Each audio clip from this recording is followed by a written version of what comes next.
Ernest Borgnine hid his hellish co-star for 60 years. News of what happened on set is disturbing. Violence, sabotage, and the coffee-throwing event that caused second-degree burns. However, the biggest revelation wasn't professional, very personal. Hollywood's most dangerous quarrel is revealed today. Ernest Borgnine's Hollywood journey was unplanned. Born Ernest Borgnine in 1917 in Hamden, Connecticut, he was the son of Italian immigrants seeking American success. His life took an unforeseen turn before he could remember his birthplace. He was 2 when his parents divorced. He spent 5 years in Italy with his mother, immersed in a new world. He spoke entirely Italian at Carpi near Modena and assimilated the culture. In 1923, everything changed again. The family returned to the U.S. when his parents reunited. This move went beyond returning home, about beginning over. His father became Charles from Camillo. The family name was reduced from Borgnino to Borgnine to seem more American. For little Ernest, this identity change was the first of several that would shape his future. From New Haven, Connecticut, Borgnine had no interest in acting. He didn't dream of Hollywood or sneak into movies as a kid. Sports were his passion, and he enjoyed competition. His high school yearbook didn't include drama or theater. There was no indication he would ever appear in a film. Fate had a different plan, starting in the U.S. Navy. After graduating from high school, he enlisted in 1935. He spent 6 years on the destroyer USS Lamberton. He left with an honorable discharge in 1941. 2 months later, Japan attacked Pearl Harbor. Watching his country go to war, he couldn't relax. After re-enlisting in January 1942, he joined the USS Sylph, an Atlantic patrol vessel. Wars altered him. It hardened him. It taught him discipline and brotherhood, which shaped his military roles. After being discharged in 1945, he was a gunner's mate first class with various military awards. Naval service was virtually his career. He seriously pondered a 10-year re-enlistment. Hollywood would never have known him if he had. But then his mother said something memorable. She advised him to act because he was powerful. One proposal altered everything. Acting seemed odd at first. He had no clue where to start, no experience, and no connections. He didn't give up. After attending the Randall School of Drama in Hartford, he joined the Barter Theater in Virginia. Not a glamorous start. The Barter Theater was formed during the Great Depression with a simple but innovative notion. Trading food for tickets was possible. Many actors were compensated in vegetables instead of money. Borgnine didn't care. He performed nightly in any role he could find. In between performances, he painted sets, fixed costumes, and scrubbed toilets. He chased a live chicken across the stage one night. The bird fled into the audience, clapping frantically as others cried and laughed. Though chaotic, it taught him something. Improvisation, audience engagement, and turning a calamity into entertainment were his lessons. With future stars Gregory Peck and Patricia Neal, he observed and learned. He had his big moment. He appeared in Tennessee Williams' Glass Menagerie. He believed he was awful.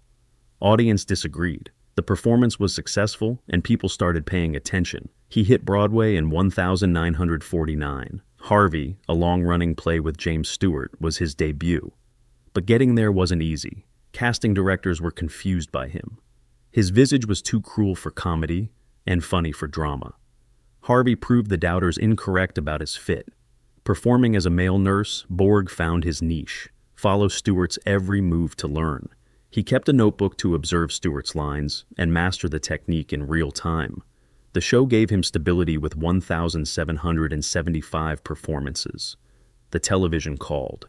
He made his TV debut in 1951's low-budget sci-fi series Captain Video and his Video Rangers as a villain. The position wasn't prominent, but it got him noticed.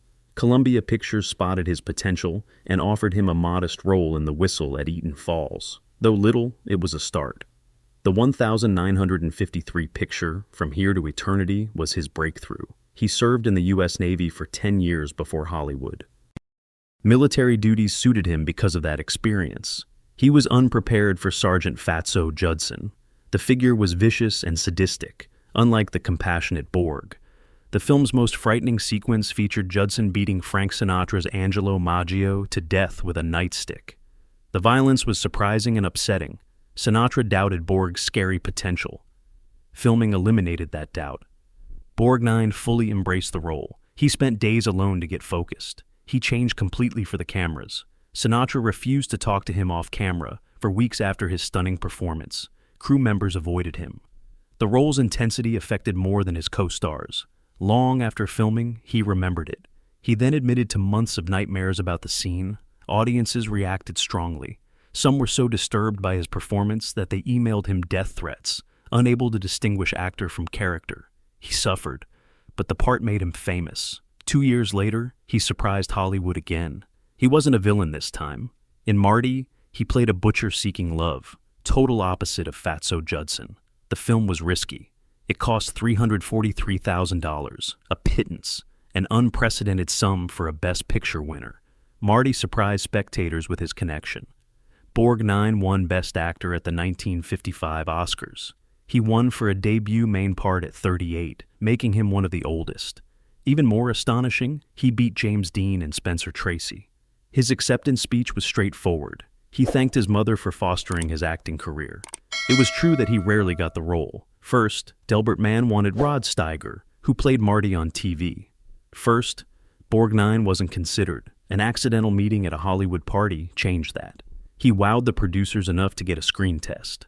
Mann later stated that Ernest Borgnine didn't act Marty because of his natural performance. He was Marty. Not only did that position impact his career, it altered Hollywood by showing that movies didn't need large stars or money to appeal. Borgnine refused to restrict himself. At 50, he played General Worden in The Dirty Dozen, a cultural sensation, in 1967. He insisted on completing all his own stunts, including a perilous train jump. Younger actors Lee Marvin and Charles Bronson admired his stamina. 2 years later, he startled audiences with The Wild Bunch, a brutal western. He played Dutch Engstrom, a cruel yet endearing figure. Just one scene stood out. He chuckled madly as he shot scores of men. That moment tormented him for years. Ernest Borgnine's TV career was surprising.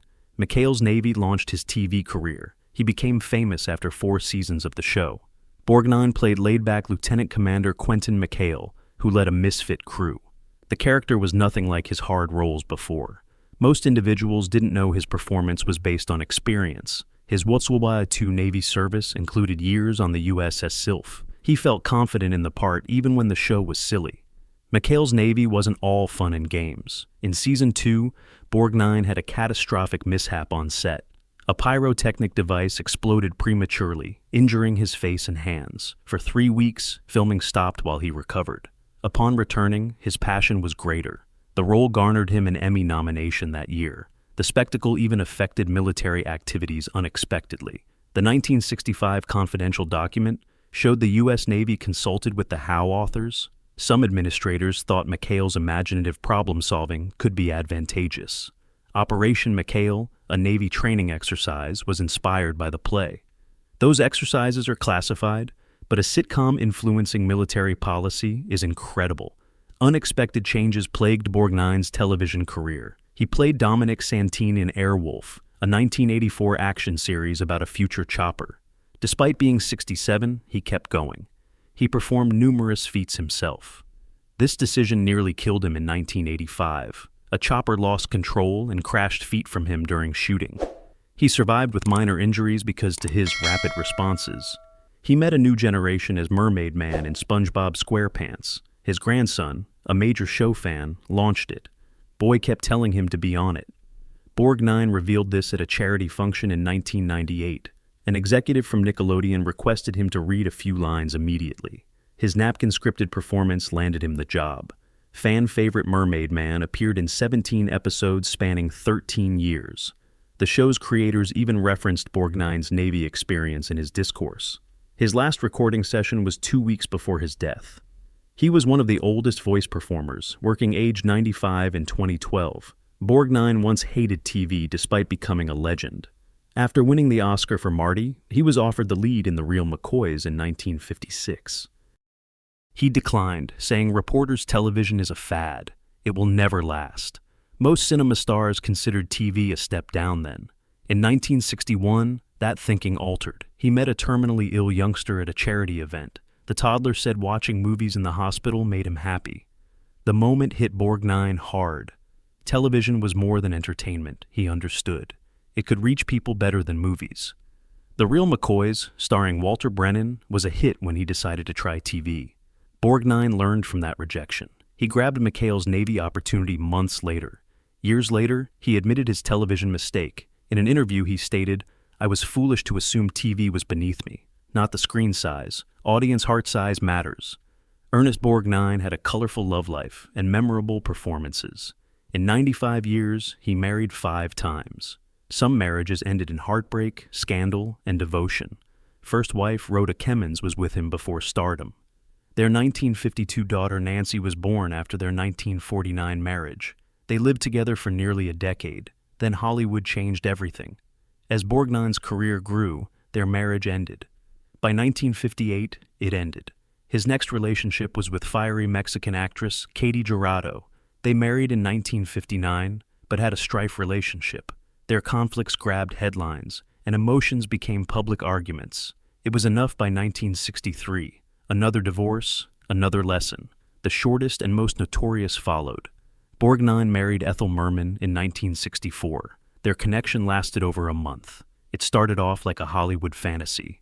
They honeymooned in Japan after marrying in June. The trip was a fiasco, not romantic. Borgnine was followed by fans everywhere. Merman, used to attention, felt disregarded. Each day, tension increased. Things burst in Tokyo. Witnesses reported hearing a loud altercation in their hotel. Merman snapped at the end of the journey. She tossed a diamond and pearl ring into a koi pond in anger. Within 5 weeks of marrying, she filed for divorce. He never mentioned the marriage again. She let her quiet speak. Her autobiography was published in 1978. One chapter was My Marriage to Ernest Borgnine. Expecting a story, readers turned the page. They just found a blank page. The statement expressed everything without words. Borgnine later admitted pain. "That blank sheet conveyed more to me than anything she wrote," he remarked in an interview, always remembering that slap in the face. Borgnine married Donna Rancourt in 1965 after that incident. Sharon, Christopher, and Diana were their children. This marriage was longest. However, divorce followed in 1972. Finally, he found it. At a Las Vegas party in 1972, Borgnine met Norwegian entrepreneur Tove Triesnes. She hesitated because of his notoriety, but Borgnine charmed her. They married in 1973, giving him stability for the first time. Tove was more than his wife. She was his whole partner. Borgnine became her biggest fan as she created a beauty business. After appearing in her advertising, he quipped that he was the oldest living Avon lady. Their love lasted nearly 4 decades, longer than his prior marriages. Borgnine often credited Tove for his survival in his last years. In his final interview, weeks before his death, he said, "I suppose it's because I adore Tove." He died with her holding his hand on July 8, 2012. After years of searching, he found lasting love. Ernest Borgnine and Shelley Winters were actors with strong personalities, making their time on the Poseidon adventure difficult. Passengers fought for survival when their ship collapsed in the 1972 disaster film. Borgnine played a tough investigator, and Winters played his determined wife. Though aggressive on stage, their working relationship was tense. Winters were difficult. She wanted to know her characters and often changed the screenplay. One day, she brought a 20-page character backstory sheet on set. She insisted on revising lines for her vision. The screenwriter resisted, trapping Borgnine. He later said working with Winters was hard because she wanted to control everything. The hardest part was an underwater scene. Winters insisted on executing her own stunts despite safety concerns from the production team. She wanted to prove she could swim well at 51. What should have been a fast shot took 14 hours. The director filmed the sequence 65 times before becoming satisfied. Long hours angered everyone, especially Borgnine, but he stayed professional. One of his roughest days, he said. Despite obstacles, Winters' performance was memorable. Her hard work got her an Oscar nomination. Despite his displeasure, Borgnine subsequently realized Winters' instincts were often right. He called her a force of nature after the film. Hard, unpredictable, but skilled. He considered working with her a privilege and a challenge. Ultimately, their set fights boosted their performances. Ernest Borgnine had always liked Spencer Tracy, but working with him on Bad Day at Black Rock in 1955 was different. Not only respect, but intimidation. Filming began at Lone Pine, California, on July 12, 1954. Even though it was over 100 degrees, Borgnine didn't notice. He worried too much about working with a Hollywood legend. The 54-year-old two-time Academy Award winner, Tracy, was famed for his no-nonsense performance. Borgnine, 37, kept impressing. In every scene, their experience gap was evident. Tracy kept his co-stars guessing. He modified, improvised, and delivered lines with such confidence that it was impossible to identify what was scripted. For Borgnine, that was strange. Tracy interrupted a tense atmosphere with an unexpected line. Borgnine froze. Real moment, precise take made final cut. John Sturges preferred long, uninterrupted takes. That was easy for Tracy, an actress. For Borgnine, it was hell. He mispronounced his lines 7 times in a critical sequence on August 17th. Tracy's irritation grew with each error. By the second, Borgnine felt smaller. Their stress showed in their performances. Borgnine played irritable thug Coley Trimble. Tracy played tenacious John J. McCready. The fight scene at the town's diner was better than their scenes together. After filming on August 23rd, this altercation became a movie highlight. Tracy had to kill Borgnine as a one-armed military veteran with skill.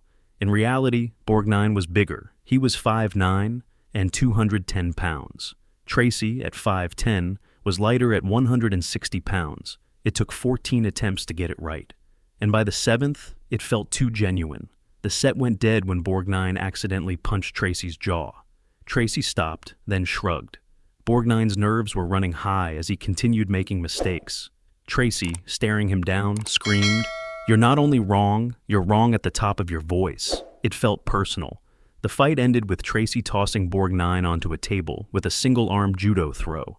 No stunt doubles, just 2 weary performers giving their all. The rage, perspiration, and weariness made the action feel raw and real, but that battle transformed things between them. Tracy, who had spent most of the shoot annoying Borgnine, now respected him. Later, he recommended Borgnine for Marty, 1955, which won him an Oscar. In 1954, Ernest Borgnine signed on to Johnny Guitar, expecting a regular film production, but instead found himself in the heart of one of Hollywood's most heated feuds. Joan Crawford and Mercedes McCambridge were at war after Crawford discovered that McCambridge's husband, Fletcher Markle, had been intimate with her.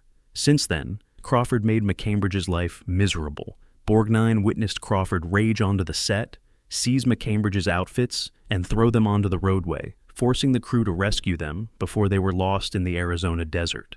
It was difficult for Borgnine to focus on his work because Crawford and McCambridge refused to be in the same room. Director Nicholas Ray had to film their scenes separately and then combine them. Crawford and McCambridge lost control on September 3rd, going from shouting to swinging at a heated moment. In turmoil, Borgnine and co-star Sterling Hayden had to intervene and separate them. Borgnine later called it the worst unprofessional behavior he had ever witnessed. Crawford never hated Borgnine. He liked her, but he saw her rage. After a terrible take, she flung a cup of boiling coffee at a young production assistant. Borgnine never forgot the incident, saying Joan was a ticking time bomb in an interview years later. He accidentally walked in on her yelling at a costume designer. Her voice was harsh. Her eyes were wild. But Borgnine didn't say anything and left before she could attack him. In gratitude for her husband, Pepsi-Cola CEO, Crawford surprised the crew with personalized bottles of Pepsi on the last day of filming. Even that modest compassion couldn't ease the stress. Before leaving, she had one more confrontation with McCambridge, warning her loudly that she would ruin her career. Working with Joan was like walking on eggshells while handling explosives, Borgnine recounted years later. She was smart, but she was dangerous.